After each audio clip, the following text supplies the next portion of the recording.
Hello everyone. आज हम लोग डिस्कस करेंगे इंग्लिश पेडागोगी के कुछ प्रीवियस ईयर क्वेश्चन। सीटेट में इंग्लिश या हिंदी लैंग्वेज दो पार्ट में होते हैं, पहला पैसेज और दूसरा पेडागोगी। दोनों में 15-15 सवाल आते हैं तथा 15 क्वेश्चन आते हैं मार्क्स होते हैं। तो चलिए आज हम लोग इंग्लिश पेडागोगी का डिस्कस करते हैं। तो ये रहा आपका first question. The multilingual nature of Indian classroom must be use as a resource so that, जहाँ भी आपको मल्टीलिंगुअल क्लास दिखी मतलब वहाँ रिसोर्स, वो multilingual class as a resource use होती है।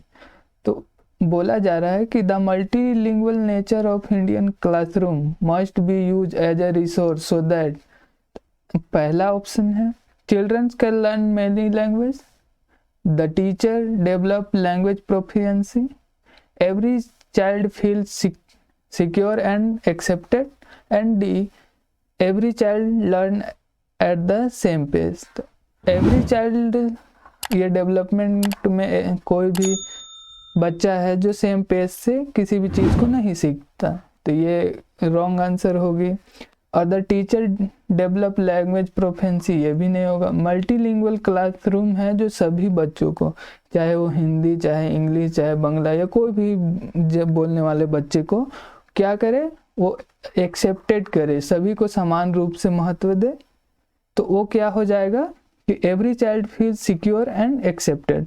तो आपकी हो जाएगी option C is the correct answer. चलिए नेक्स्ट सवाल। आप देख सकते हैं यहाँ लैंग्वेज क्लासरूम में बहुत सारे बच्चे हैं, सबको लैंग्वेज एक्सेप्ट की जाती है एज ए रिसोर्स। इससे बच्चा मल्टी लैंग्वेज भी सीख सकता है। चलिए नेक्स्ट सवाल, question 2। An English text book for class 1 start with picture, poem, story and and with alphabet in the end. Which approach does this kind of arrangement reflect in language pedagogy? तो आप यहाँ देख रहे हैं कि जब भी कोई भी चीज़ सिखाई जा रही है तो वो पिक्चर से स्टार्ट की जा रही है, पोएम से स्टार्ट की जा रही है, स्टोरी से स्टार्ट की जाती है, और जब एंड होती है तो वो किस चीज़ से होती है, अल्फ़ाबेट से एंड हो रही है। तो जब भी स्टोरी से शुरुआत होके अल्फ़ाबेट से एंड होती है तो ये होती है हमारी टॉप डाउन अप्रोच। और यही जब अल्फ़ाबेट से स्टोरी तक जाएगी लर्निंग प्रोसेस, तो ये हो जाएगी आपकी बॉटम अप्रोच। क्योंकि बॉटम से आप अल्फ़ाबेट से आप उसे सिखाएंगे कि कैसे शब्द बनते हैं। जब शब्द सीख जाएगा, वर्ड सीख जाएगा, तो हम उसको सेंटेंस बनाना सिखाएंगे। जब सेंटेंस सीख जाएगा तो फ्रेज बनाना सिखाएंगे। इस जैसे करते ये हो गई आपकी बॉटम अप अप्रोच। और टॉप डाउन में होती है कि पहले हम कोई भी पोएम या फिर स्टोरी होती है उसे हम बच्चों को सुनाते हैं, देन उसके बाद हम उसको बताते हैं कि यहाँ ऐसे सेंटेंस फॉर्मेशन हुई, इसमें ये ग्रामेटिकल रूल्स लगी, फिर ऐसे नीचे आते हैं वर्ड, फिर कैसे बनी, फिर अल्फ़ाबेट। तो ये होती है आपकी top down. Top down means top से स्टार्ट होके डाउन पे एंड होती है, और इसमें क्या होती है कि बॉटम से स्टार्ट होके आपकी अप तक जाती है। चलिए नेक्स्ट सवाल। While checking the notebook, the teacher observed that a child has repeatedly made some error. क्या कर रहा है कि बच्चा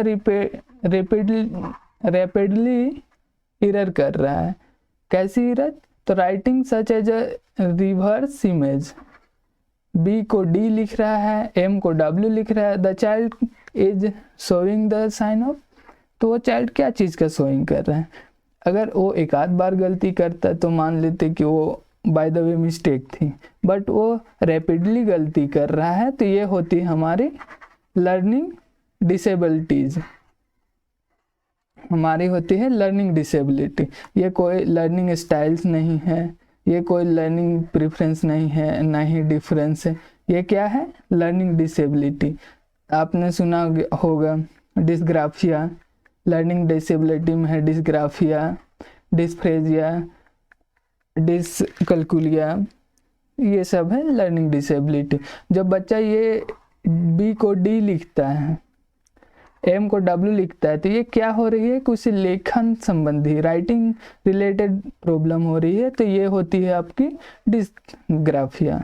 चलिए नेक्स्ट सवाल, fourth, a teacher is telling a story with action and gesture to class 3 student. After this, she asked them to draw picture on the story in a group. Why do you think she asked them to draw picture on the story?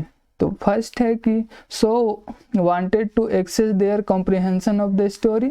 Second, she wanted to see the participation of while drawing. Third, she wanted to assess their coloring and drawing skill. She had completed her lesson plan, so she engaged them to drawing. तो ये teacher के हित में कभी बच्चे का विकास नहीं होता, और पेडागोगी भी कभी भी टीचर का सहूलियत नहीं होता, तो ये ऑप्शन गलत है। अभी इन तीनों में हम देखते हैं कि जब अगर देखते हैं यहाँ बच्चा क्या हो रहा है कि ड्राइंग में पार्टिसिपेशन ले रहा है, तो बच्चे को स्टोरी क्यों सुनाया जाए, डायरेक्ट उसे ड्राइंग क्लास कराई जाती। यहाँ भी वही है कि ड्राइंग क्लास में ड्राइंग एंड कलरिंग कर रहा है, तो आपकी option A is the correct answer कि she wanted to assess their comprehension of the story. Next question 5, active vocabulary consist of word which are. Active vocabulary नाम से ही जैसा लग रहा है, एक्टिव, एक्टिव मतलब फ्रीक्वेंटली, क्या, फ्रीक्वेंटली यूज होती है, मतलब ऑप्शन ए। और एक होती है पैसिव वोकैबुलरी होती है, जो कि हम यूज नहीं करते, हम लोग जानते हैं पर उसकी यूज उतनी ज़्यादा नहीं होते, तो उसकी यूज क्या होती है, ओकेजनली, ये क्या हो जाती है, पैसिव वोकैबुलरी। चलिए नेक्स्ट सवाल 6, the major aim to teaching poetry, कि पोएट्री पढ़ाने का क्या उद्देश्य है, क्या डेवलपमेंट ऑफ ग्रामर है, making learner to become poet बनाने का है, वोकैबुलरी डेवलपमेंट की बात है, या फिर इंजॉयमेंट एक्सेप्टेंस। जब भी हम देखेंगे कि पेडागोगी में कहीं भी पोएट्री है, पोएट्री का मीन्स ही है कि बच्चे को क्या, इंजॉइंग करना, इंजॉयमेंट कराना, तो ये इसके आंसर हो जाएगी D.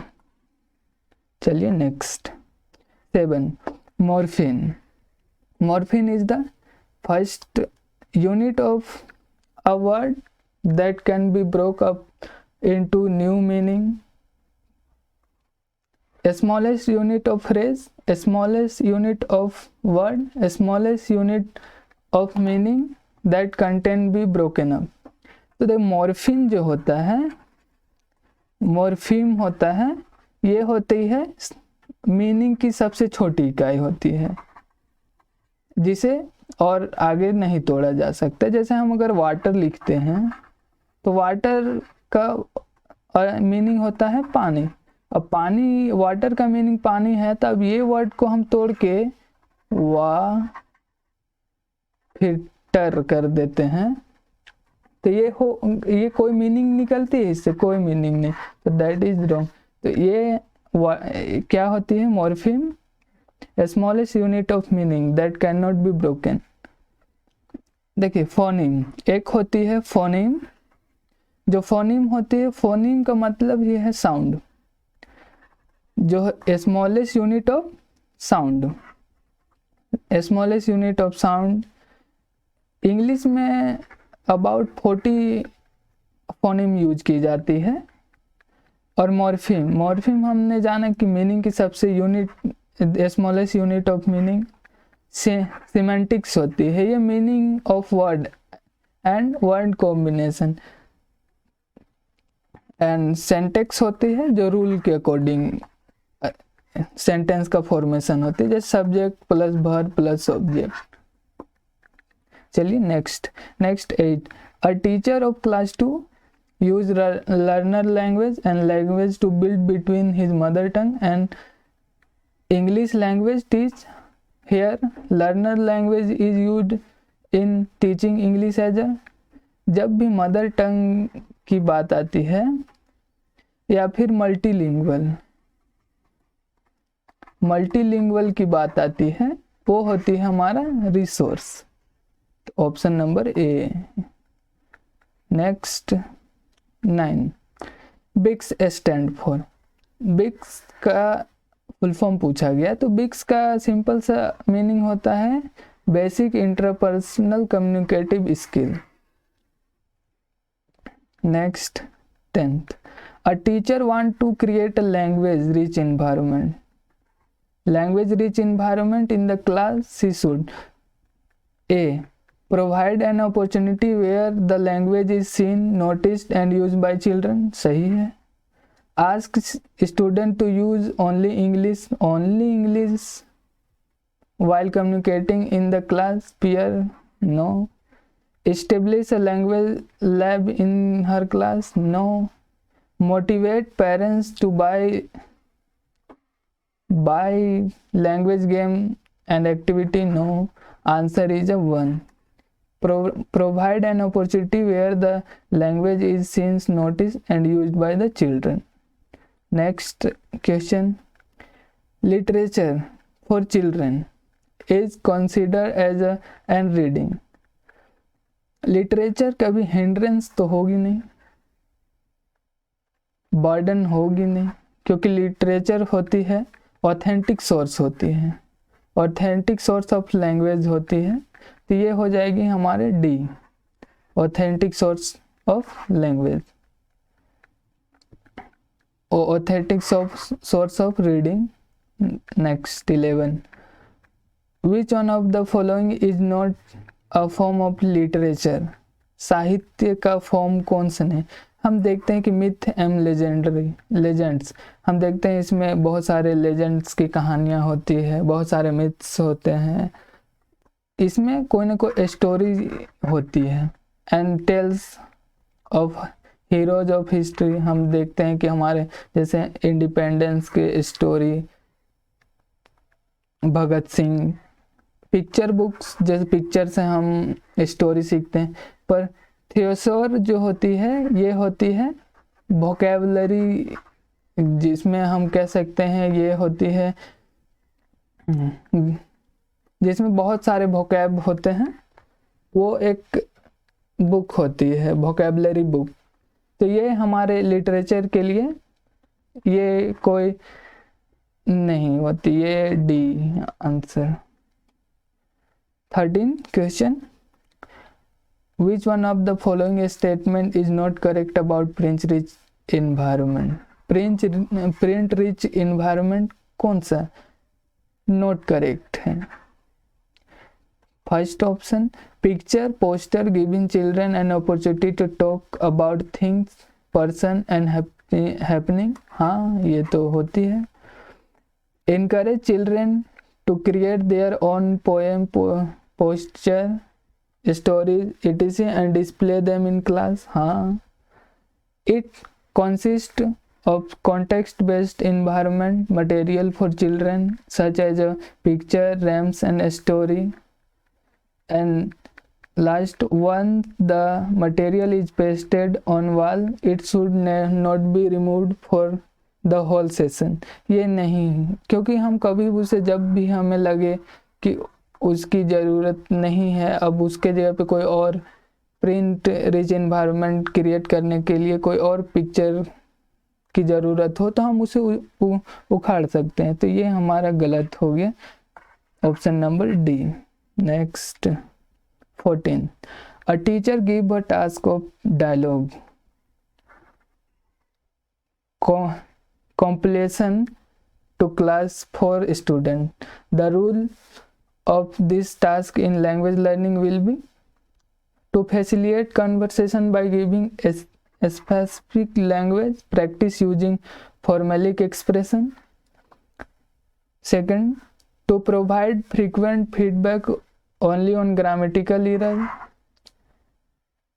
Teaching of structure, the separation of a spoken and written form of language. तो separation की तो बात ही नहीं है. टीचिंग ऑफ स्ट्रक्चर, सिखाने के लिए डायलॉग नहीं है. ग्रामेटिकल एरर नहीं. ये हमारा है कि हमारे जो फॉर्मेलिक एक्सप्रेशन होती है, डायलॉग के द्वारा हम अपने एक्सप्रेशन को दूसरे के समक्ष रखते हैं. तो option number A is the correct answer. Next 15, using realia in the language class means bringing. तो ये रहला मतलब होता है कि रियल ऑब्जेक्ट के थ्रू हम बच्चे को पढ़ाएं, उसे दिखाएं.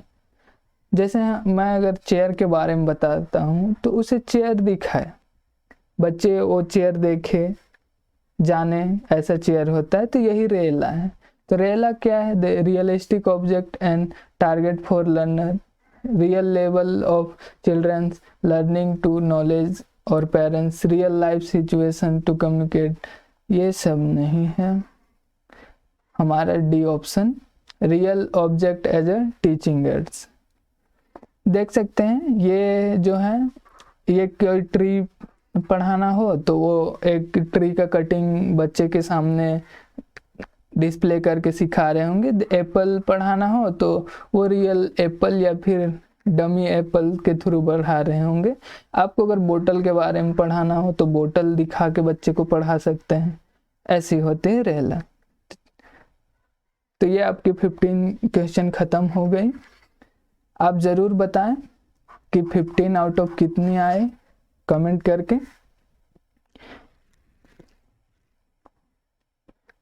You are amazing. Keep learning, keep growing. Thank you.